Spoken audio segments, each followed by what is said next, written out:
우리 하나님 말씀 우리 함께 봉독하겠습니다. 우리 오늘은 출애굽기 35장 말씀입니다. 우리 계속해서 출애굽기 말씀을 매주 한 장씩 보고 있는데 오늘은 35장 말씀입니다. 1절부터 마지막 절 30절까지 다 보아야 되는데 30절부터 36장 1절까지 말씀 우리 함께 봉독하겠습니다. 출애굽기 35장 30절로 36장 1절까지 말씀 우리 함께 봉독하겠습니다. 35장 30절부터입니다. 모세가 이스라엘 자손에게 이르되 볼지어다 여호와께서 유다 지파 훌의 손자요 우리의 아들인 부살레를 지명하여 부르시고 하나님의 영을 그에게 충만하게 하여 지혜와 총명과 지식으로 여러 가지 일을 하게 하시되 금과 은과 노스로 제작하는 기술을 고안하게 하시며 보석을 깎아 물리며 나무를 새기는 여러 가지 정교한 일을 하게 하셨고 또 그와 단지파 아히사막의 아들 오홀리압을 감동시키사 가르치게 하시며 지혜로운 마음을 그들에게 충만하게 하사 여러 가지 일을 하게 하시되 조각하는 일과 세공하는 일과 청색, 자색, 홍색 실과 가는 배실로 수 놓는 일과 짜는 일과 그 외 여러 가지 일을 하게 하시고 정교한 일을 고안하게 하셨느니라. 부살렐과 오홀리압과 및 마음이 지혜로운 사람 곧 여호와께서 지혜와 총명을 부으사 성소에 쓸 모든 일을 할 줄 알게 하신 자들은 모두 여호와께서 명령하신 대로 할 것이니라. 아멘. 제가 지난주 34장에서 세상에서 가진 사람들에 대한 이야기를 했습니다. 우리도 세상에서 가지고 있습니다. 가지고 있지 않은 사람은 아무도 없고요. 다 가지고 있습니다. 자, 그런데 세상에서 가졌다 그러면 제가 둘 중에 하나라고 했습니다. 하나는 근데 그렇게 답을 할 수 있는 근거가 뭐냐면 세상에서 가지고 있는데 그 세상이라는 것 앞에 가로가 붙어 있습니다. 자, 우리는 어떤 세상에서 가지고 있죠? 광야입니다. 광야. 여러분, 광야 같은 세상에서 광야보다 힘든 세상에서 가지고 있다면 둘 중에 하나입니다. 그게 빼앗았든지 아니면 받았든지. 그러니까 광야 같은 세상에서 받았다라는 말은 절대로 세상이 광야가 준 게 아니라 그건 하나님이 주신 것이다 라는 겁니다. 그래서 우리는 믿음을 고백할 때 믿음 무조건적인 고백을 하고 있는 게 아니라 사실적인 고백을 하는 겁니다. 그래서 예수 믿을 때 말씀을 들을 때 그 말씀은 우리에게 정확한 사실을 주는데 세상은 광야고 그 광야에서 내가 지금 무엇인가를 가지고 있다는 말은 이건 분명히 하나님이 나에게 주신 것이지 광야는 우리에게 절대로 그것을 내어놓지 않을 것이다. 그게 사실적 고백입니다. 그래서 이 모세를 뭐라고 설명하는지 한번 보시기 지난주 봤는데요. 그 광야를 이끌고 가는 지도자인 모세를 뭐라고 설명하는 묘사하는 말이 있습니다. 그게 34장 28절에 나오는데 우리 다시 한번 보시겠습니다. 자, 그렇게 모세를 광야를 이끌어가는 250만 명 중에 대표적이었던 모세, 그 모세를 묘사하는 말이 있습니다. 28절 시작. 모세가 여호와와 함께 40일 40야를 거기 있으면서 떡도 먹지 아니하였고 물도 마시지 아니하였으며 여호와께서는 언약의 말씀 곧 십계명을 그 판들에 기록하셨더라. 여러분, 이게 광야를 살아가는 모세를 설명하는 내용이었습니다. 모세는 세상 모든 사람들보다 더 많이 가진 사람이다 그렇게 설명하지 않고 40일 40야를 거기 있으면서 떡도 먹지 않고 물도 마시지 아니하였는데 살아 있었던 사람이라고 모세를 설명합니다. 자, 그러니까 이 광야는 내가 얼마나 가지고 있느냐가 중요한 게 아니라 그 광야에서 주실 수 있는 하나님과 함께 있느냐가 중요합니다. 그렇죠? 여러분, 광야는 얼마나 많이 가지고 있느냐가 중요한 게 아니라 주시는 하나님하고 같이 있느냐가 중요합니다. 그래서 이스라엘 백성들은 광야에서 천막을 치고 텐트를 치고 살 때도 항상 그문은 어디를 향하고 있냐면 하나님을 향해 있습니다. 하나님이 가시면 따라가야 되고, 하나님이 멈추면 멈추어서 텐트를 치고, 하나님이 떠나시면 텐트를 거두고 따라가고. 그러니까 이 광야에서 얼마나 많이 가지고 있느냐가 중요한 게 아니라 주시는 하나님하고 함께 있느냐가 중요한 것. 그래서 모세를 묘사하는데 40일 40야 밤낮으로 먹지도 않고 마시지 않았는데도 불구하고 이 모세는 살아남고 풍성했던 사람이라고 모세를 설명하는 내용이 이 38장의 내용입니다. 자, 그러면 34장의 내용입니다. 자, 그러면 이제 35장에 가면요. 자, 그 말씀, 하나님이 모세를 그렇게 묘사한 내용을 기억하시면서 이제 35장의 내용으로 들어가는 겁니다. 자, 35장의 내용 한번 보십시오. 35장에 보시면요. 1절부터 3절까지 내용을 한번 보시고 이 말씀이 어떤 느낌을 주는지를 한번 좀 답해 보시기 바랍니다. 35장 우리 1절에서 3절까지 말씀 함께 읽습니다. 시작. 모세가 이스라엘 자손의 온 회중을 모으고 그들에게 이르되 여호와께서 너희에게 명령하사 행하게 하신 말씀이 이러하니라. 엿새 동안은 일하고 일곱째 날은 너희를 위한 거룩한 날이니 여호와께 엄숙한 안식일이라. 누구든지 이날에 일하는 자는 죽일지니 안식일에는 너희의 모든 처소에서 불도 피우지 말지니라. 여러분, 안식일 날 일하면 죽고요, 처소에서 불도 피우지 말아라 하는 얘기입니다. 여러분, 이 이야기가 어떤 느낌으로 와닿습니까? 큰일 났다, 죽었다, 하나님 너무 심하다. 제가 어릴 때 고신교에서 늘 자랐으니까 죽을 맛이더라고요. 도대체 어릴 때 뭐 만화가게를 가기를 합니까? 제가 농구공 한번 튕겼다고 교회 내내 손 들고 벌리 쓰고 있었습니다. 그래서 농구공 한번 튕겼다고 주일날, 그래서 저 멀리 연합 예배를 가야 되는데 버스 못 타고 걸어갔습니다.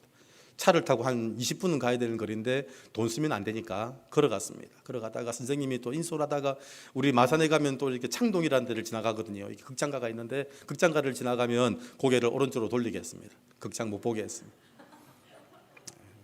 주일날 할 수 있는 일은 잠만 자야겠더라고요. 도대체 할 수 있는 일이 아무것도 없더라고요.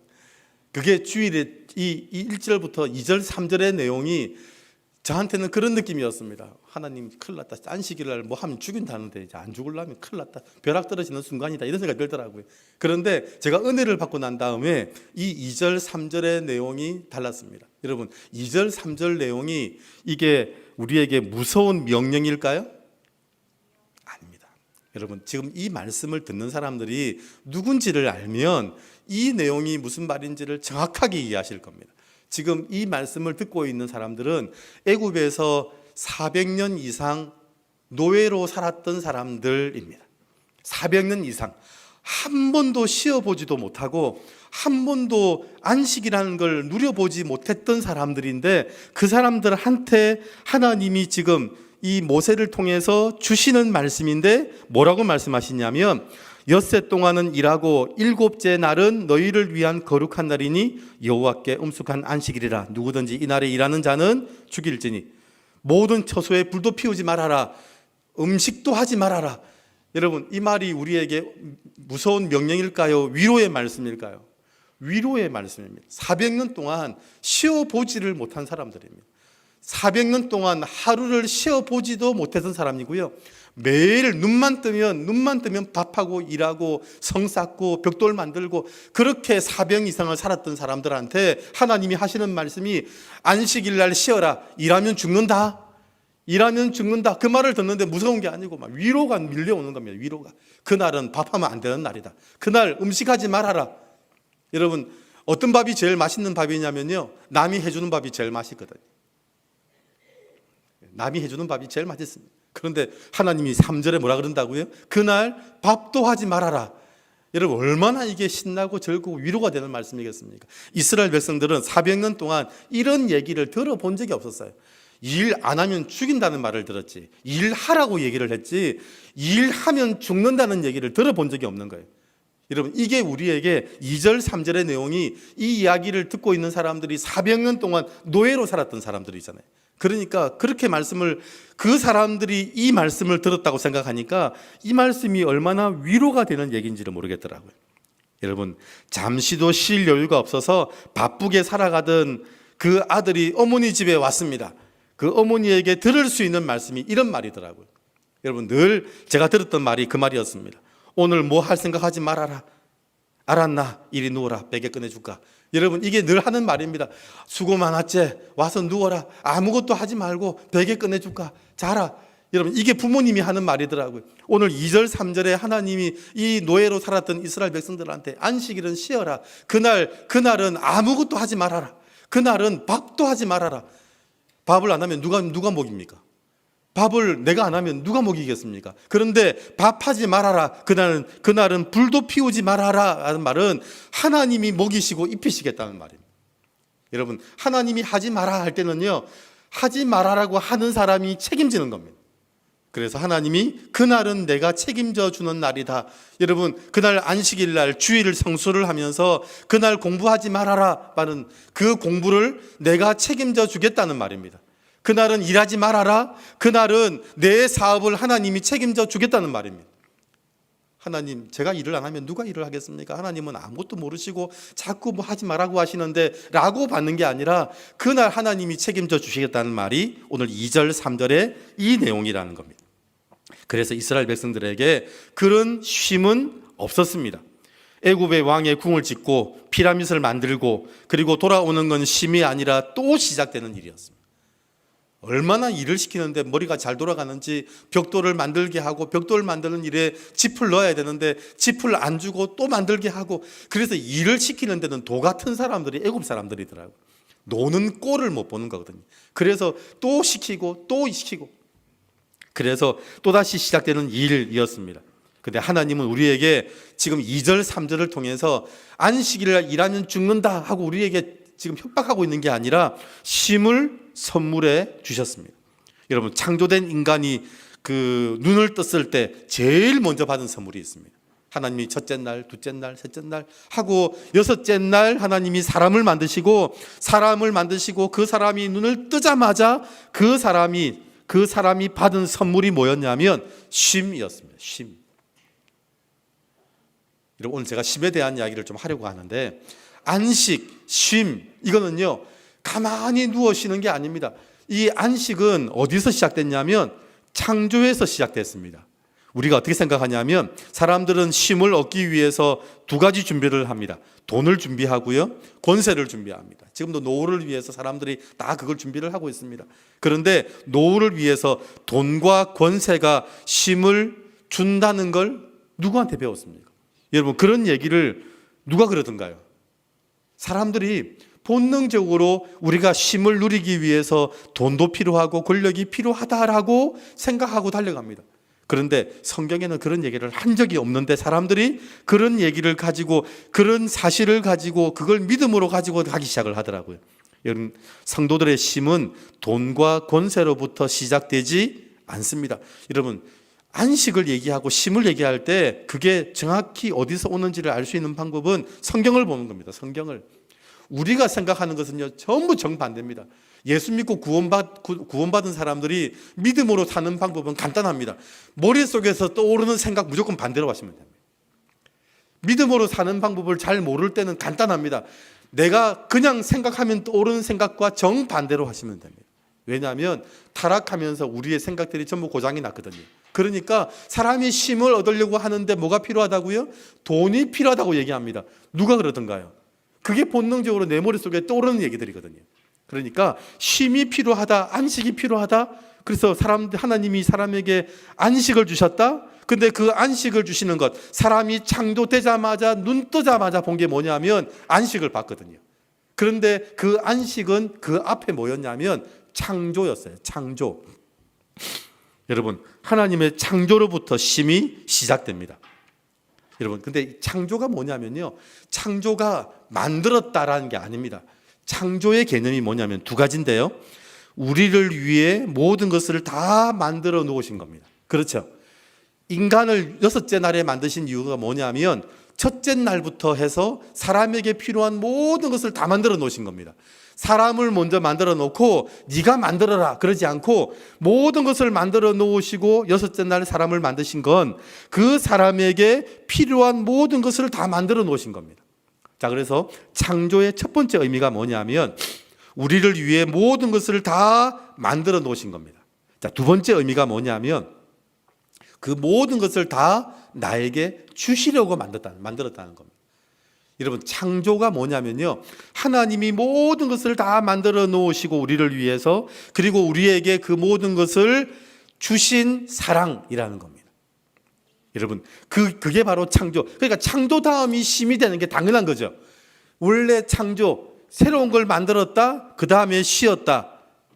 이해가 안 되시죠? 이렇게만 이해를 하면 새로운 걸 만들었는데 그 다음에 쉼이 왔다. 회사가 휴가를 줬나 보다. 새로운 걸 만들고 났더니 수고했다고 쉼을 줬나 보다. 아니라는 겁니다.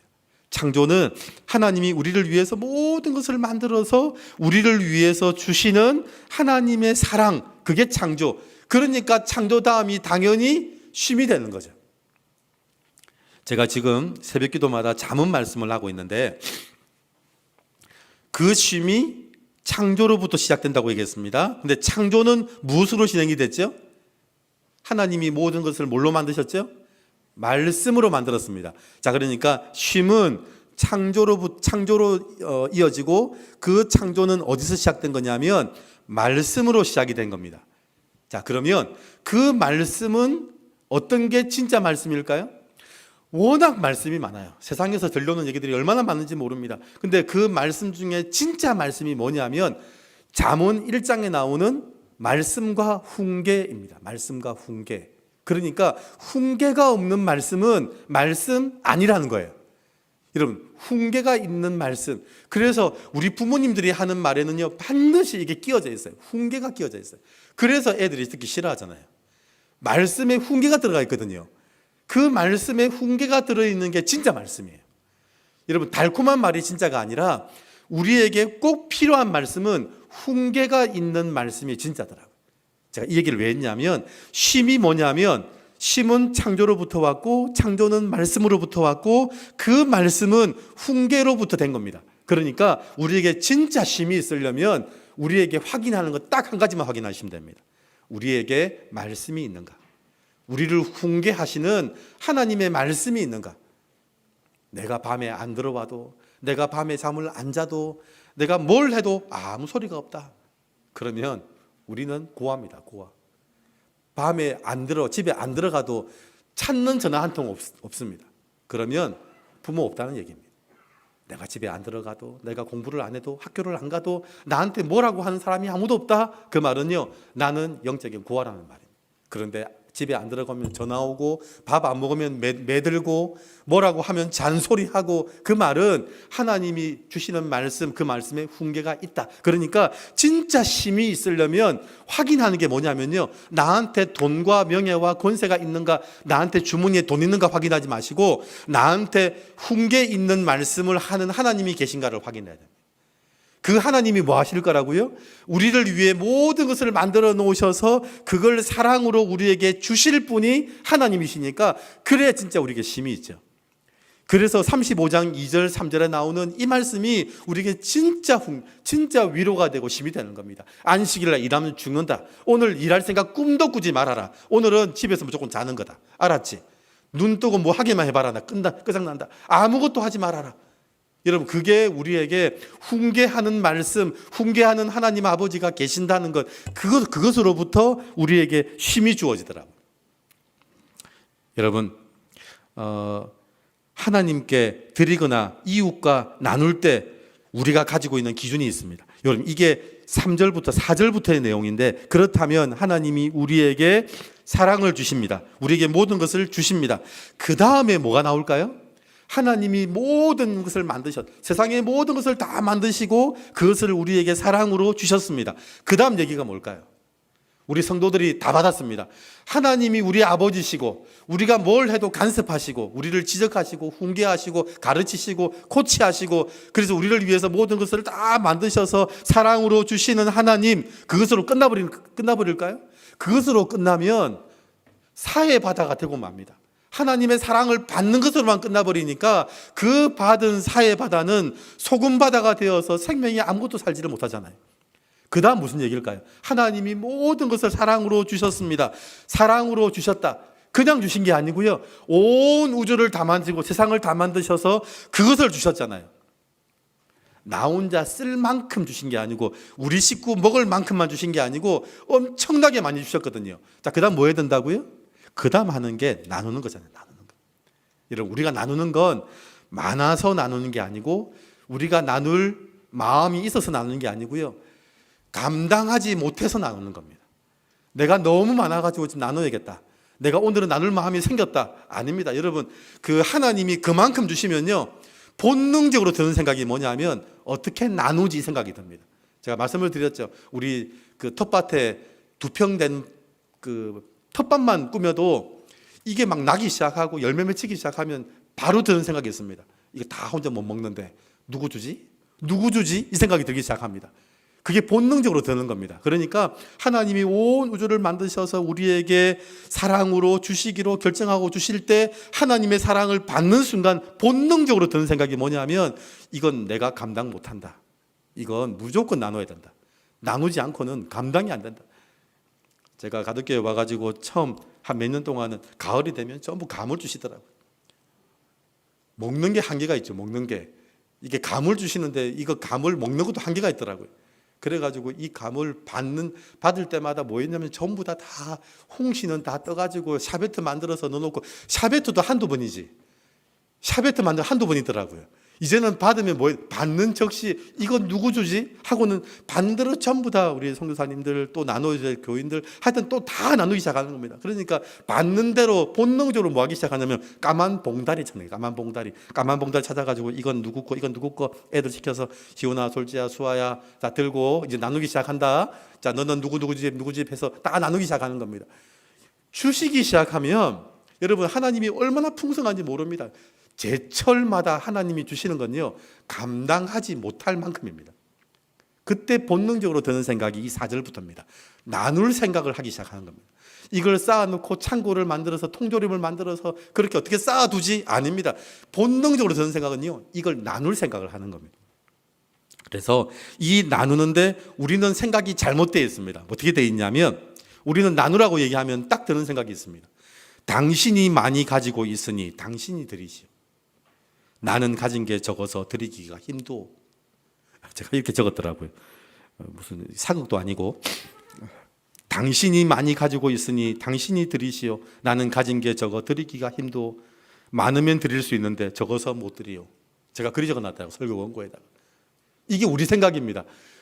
나누라고 얘기하면, 지금 교회에서도요, 우리가 지금 나눕시다. 우리가 하나님 앞에서 헌금 드리면서 우리가 나누기 위해서 합시다. 교회가 받는 헌금이 뭐 쌓아서 우리가 뭐 저축을 해두겠습니까? 교회는 항상 하나님께 받은 헌금 다 나누는 일을 하잖아요. 그러니까 나누자고 얘기하면 딱 드는 생각이 뭐냐면, 나는 가진 게 적은데 가진 게 많은 사람이 하면 좋지. 그 사람 보고 드리라고 하십시오. 그 사람이 하는 게 맞겠네. 내가 많으면 드리지. 내가 안 드리겠습니까? 내가 많이 가지고 있으면 난 당연히 드릴 사람인데 난 적어서 못 드립니다. 이게 본능적으로 떠오르더라고요. 두 가지 생각이 떠오르는 거죠. 하나님이 온 우주를 만드시고 사랑으로 주시기 시작할 때 본능적으로 떠오르는 게 어떻게 나누지? 이 생각이 드는 것과, 나누자고 생각을 하면 어떻게 나누지? 가진 게 나는 적은데 저 사람이 나보다 훨씬 많이 벌고 있는데 나누려면 저 사람이 나눠야 되지.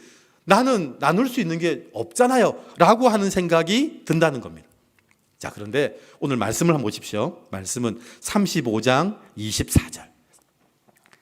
지금 이 예물을 드리면서 하는 이야기입니다.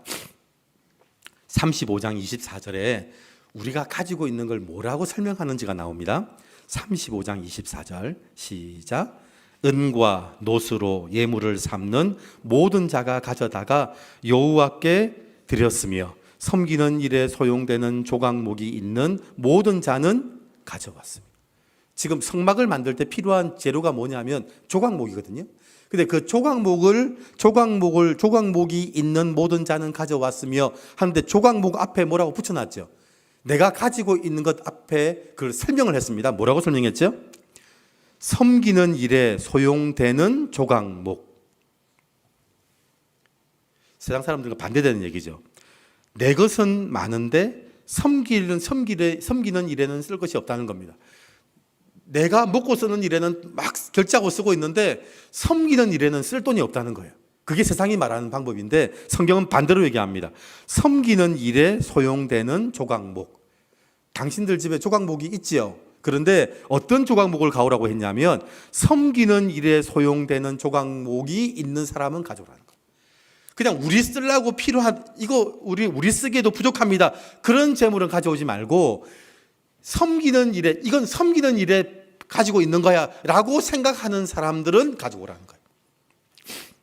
여러분, 왜 나누지 않느냐면 내가 가지고 있는 것의 용도를 모르는 거예요. 내가 가지고 있는 것은 섬기는 것으로 생각해야 됩니다. 내가 가지고 있는 건 하나님이 섬기라고 주신 거예요. 이스라엘 백성들은 이걸 매일 경험해요. 제가 만나 얘기했죠. 만나를 아침에 새벽에 나가서 바다 거두어 이게 딱 가지고 오는데 자기 먹을 양 가져오고 그 이상을 더 가지고 오면 만나가 썩어버렸습니다. 그런데 자기 일용할 양식, 우리 식구들 먹을 만큼 말고 더 가지고 왔는데 만나가 썩지 않는 방법은 딱 한 가지였습니다. 이웃을 위해서 가지고 온 건 안 썩었습니다. 그럴 수 있죠. 우리 만나 가지고 나가는데 마침 옆집에 있는 텐트에 있는 식구들은 그날 독감이 걸려서 아무도 못 나갔어요. 그럼 그 집의 식구들은 누가 가져오겠습니까? 당연히 옆에 있는 또리 엄마 집이 가져가겠죠. 그 집이 밖에 나가서 만나를 가지고 오는데 아이고 옆에 있는 집이 오늘 몸살이 나가지고 못 나왔네 하고 이 사람들이 자기들 식구들 먹을 것만큼 또 식구들만큼을 더 가지고 오는 건 안 썩는다는 거예요. 그런데 오늘은 이만큼 가져오고 내일은 내가 나갈 수가 없을 것 같아 내일 목까지 챙겨와야지 하는 건 다 썩어버렸습니다. 여러분, 내가 가지고 있는 것, 내가 지금 먹는 거 말고요. 내가 살아가는데 필요한 거 말고, 여러분, 그건 당연히 주시는 겁니다. 여러분에게 먹고 살라고 주시는 걸 내놓으라고 하시는 법은 없습니다. 아까 말씀을 드렸죠. 하나님이 주시면 우리가 안 먹고 나눠줄까요? 아닙니다. 너무 많으니까 우리가 먹고도 나눌 생각을 하는 거지, 여러분 먹으라는 걸 내놓으라는 게 아닙니다. 여러분 먹는 거 말고 더 주시는 게 있는데 그걸 다른 사람을 위해서 내어놓기 시작을 하는 겁니다. 그래서 내가 가지고 있는 것의 용도를 섬기는 것으로 생각할 때 그때 나눔이 시작된다. 그러면 그걸 섬기는 것으로 알면 많고 적고 상관없이 드릴 수 있습니다. 그렇죠. 내가 가지고 있는 것이 지금 하나님이 나누라고 주신 것이다. 그러면 이게 많든 적든 상관없이 우리는 드릴 수 있습니다. 그래서 섬기는 것으로 알고 드릴 때 만들어지는 게 성막입니다. 성막이 어떤 것이죠? 하나님이 우리와 함께하는 곳이잖아요. 아까 심을 얘기했죠. 심이 뭐냐면 하나님이 우리와 함께하는 거예요. 아까 모세를 얘기할 때 40일 40야를 하나님과 함께 있었던 모세 얘기를 했어요.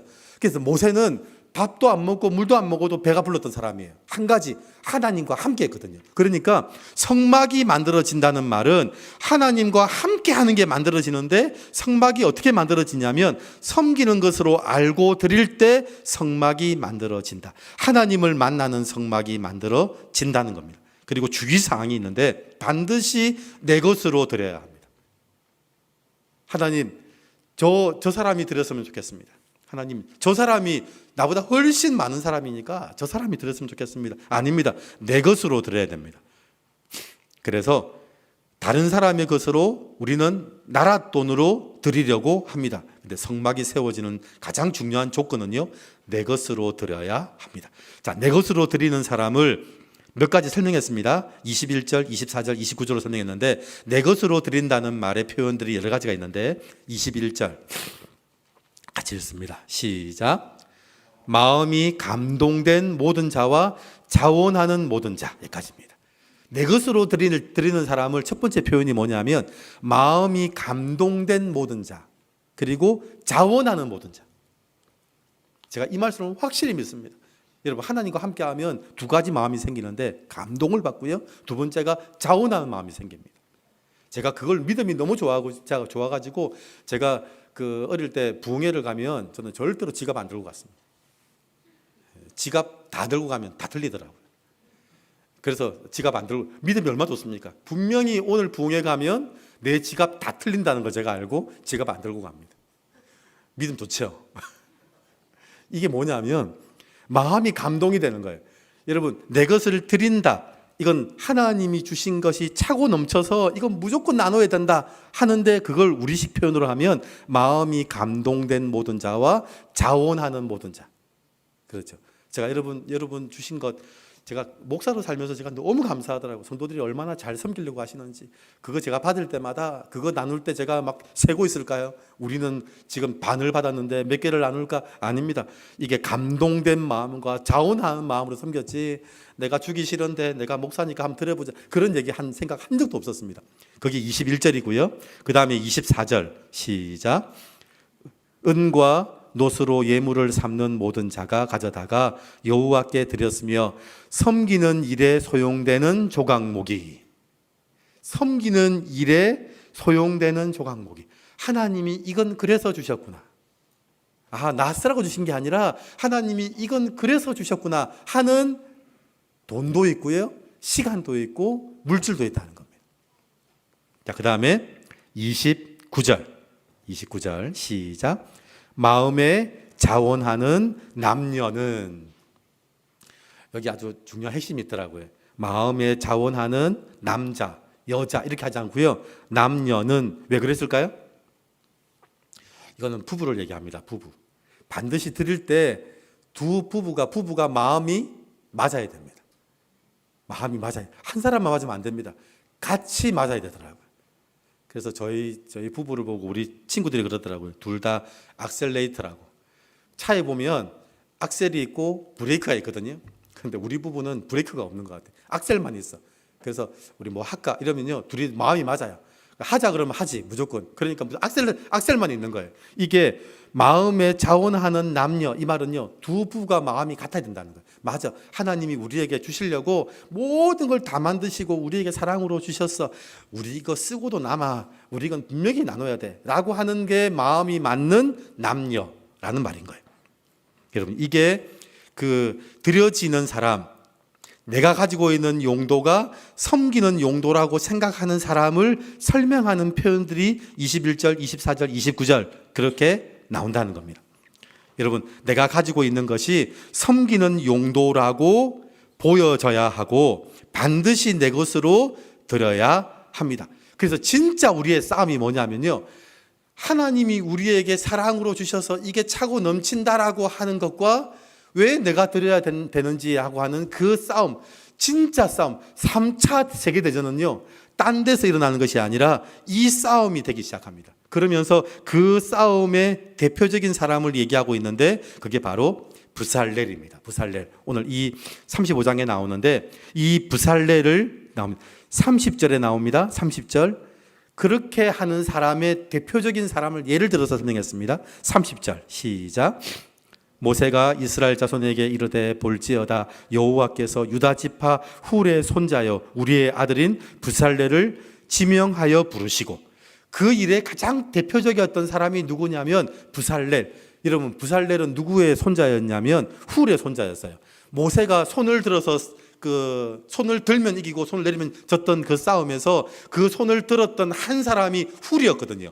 그 훌의 손자가 부살렐. 그러니까 이 싸움은 하나님 앞에서 손을 들어야 이긴다고 하는 싸움. 이 싸움은 하나님이 주시는 대로, 하나님의 하시는 말씀대로, 하나님이 부어주시는 은혜대로, 감동되는 대로, 자원하는 대로 해야 이긴다라고 하는 것을 고백했던 사람이 훌. 그 훌의 믿음을 전수한 부살렐. 여러분, 이 부살렐의 믿음을 보는 겁니다. 손을 드는 겁니다. 내가 가진 것은 하나님이 만들어서 사랑으로 주셨는데 너무 많이 주셔가지고 이걸 나누어야만 한다라고 생각하는 사람.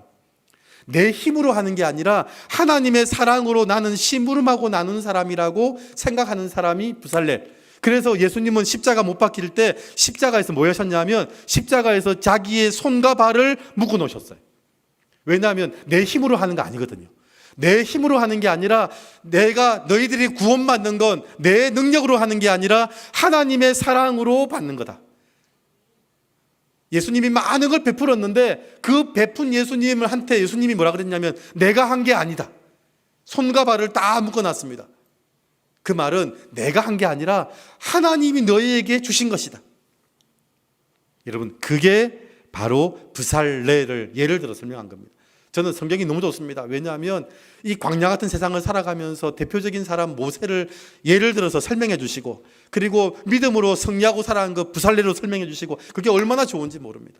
우리는 믿음의 선조가 있어야 따라가면 되거든요. 예수 믿고 제일 예수 잘 믿는 방법이 있습니다. 예수 잘 믿는 사람 따라하시면 됩니다. 우리가 신학 배울 때 우리 신학 중에 그러더라고요. 설교 제일 잘하는 방법이 뭐냐면 설교 잘하는 사람 따라하시라는 거예요.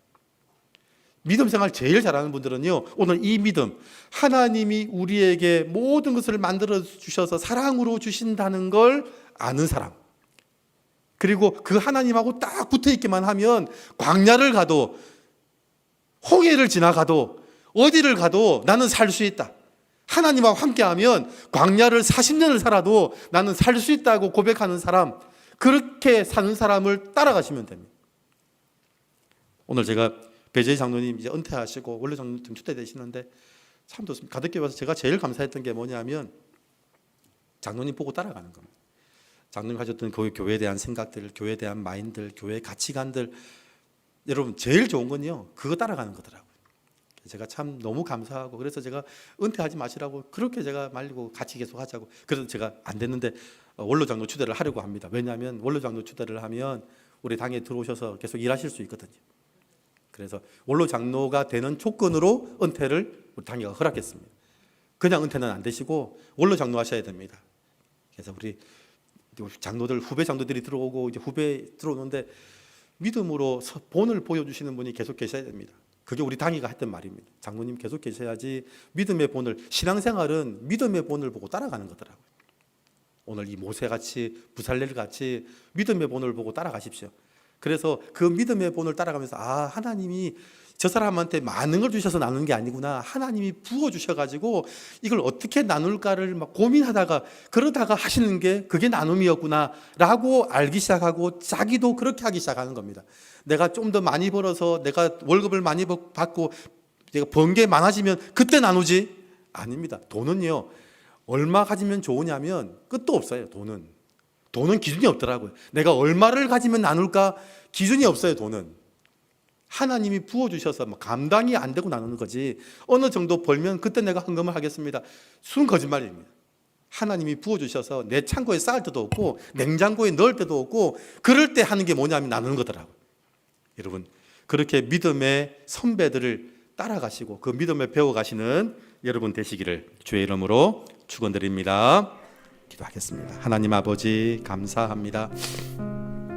이스라엘 백성들이 성막을 만드는 일에 자원하여서 감동되어서 나누기 시작을 했습니다. 하나님 감사합니다. 우리에게 주신 것 차고 넘쳐서 어떻게 나눌까를 고민하다가 나누게 하시니 감사합니다. 주님 앞에 드리는 것, 내 가진 것 쪼개어서 나누는 게 아니라 주님이 너무 많이 주셔서 어떻게 하면 이 시간을 나눌까, 이 물질을 나눌까를 고민하다가 그렇게 나누고 섬기는 주의 종들 되게 하여 주시옵소서. 감사드리며 예수 그리스도 이름으로 기도드립니다.